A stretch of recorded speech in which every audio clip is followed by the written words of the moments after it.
സ്നേഹിക്കണ പോലെ ചിലപ്പോ ഞാൻ പോലും സ്നേഹിക്കുന്നുണ്ടാവില്ല. അന്ന് നീ അങ്ങേരെ വിളിച്ചാൽ തെറിയുണ്ടല്ലോ.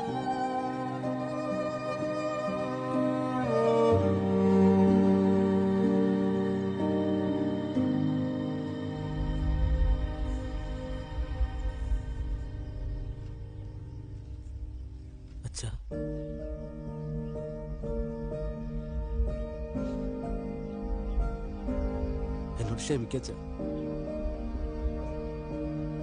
അച്ഛ, നമുക്ക് അടവർക്ക.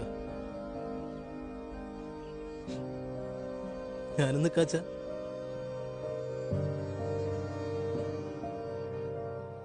അച്ഛ, ഒന്ന് ചിരിക്കച്ച.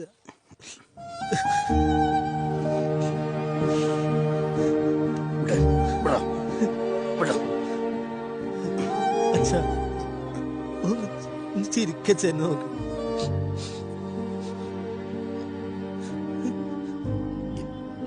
എനിക്ക് ചിരിക്കണമെന്നുണ്ട, പക്ഷെ അച്ഛന് ചിരിക്കാൻ അറിയത്തില്ല. അതുകൊണ്ടാ.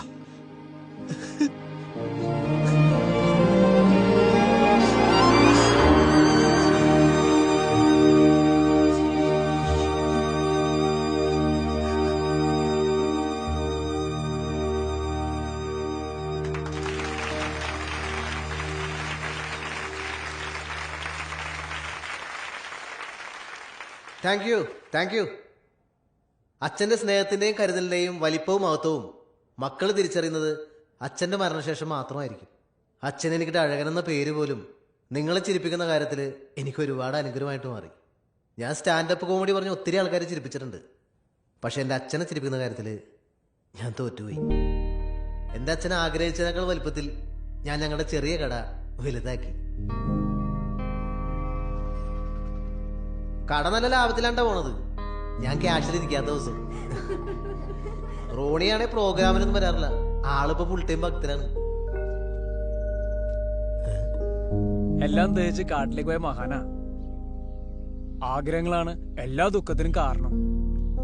നരകത്തിൽ ജീവിച്ച് സ്വർഗത്തിൽ പോകാനാണ് പുള്ളിയുടെ പരിപാടി എന്ന് തോന്നണത്. അതിന് മാത്രം കഷ്ടപ്പാട് ഇവിടെ ഉണ്ട്. അത് മതത്തിന്റെ കുഴപ്പമില്ല, ചില മനുഷ്യന്മാരുടെ കുഴപ്പമാണ്. കടയിലെ ഭാരം മുഴുവൻ അളിയനെ അങ്ങനെ ഏൽപ്പിച്ച്. പുള്ളി ഇപ്പൊ പഴയ പോലും ഒന്നും അല്ലട്ടാ, ഭയങ്കര ഹാർഡ് വർക്കിംഗ് ആണ്.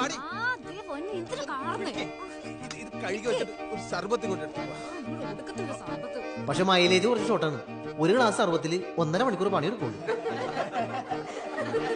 ഭർത്താവിന്റെ നിഴലിൽ ഒതുങ്ങേണ്ടവളല്ല ഭാര്യ എന്ന തിരിച്ചറിവാണോ, അതോ നിഴലില്ലാത്തൊരു ഭർത്താവാണ് തന്റെ എന്നുള്ള ബോധ്യമാണോ എന്നറിയില്ല. എന്റെ ഭാര്യ